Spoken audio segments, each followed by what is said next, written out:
পয়গম্বর মুসা নবী আল্লাহর কাছে কথা বলার জন্য যাচ্ছে, এমনি একজন ধনী লোকের সাথে সাক্ষাৎ।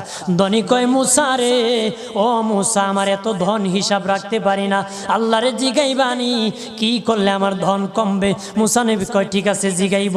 একজন বৃদ্ধার সাথে, একজন মহিলার সাথে দেখা। মহিলা কয়, মুসা কই যাও, কই যাও রে মুসা? মুসা নবী কয়, তোর পাহাড়ে যাব, আল্লাহর সাথে কথা বল।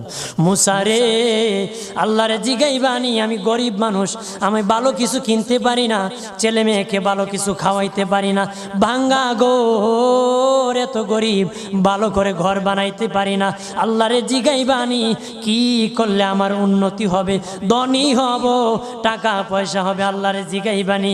আল্লাহ মুসা নবী কয়, ঠিক আছে, আল্লাহরে জিগাইব, তুমি কেমনে ধনী হইবা? আল্লাহ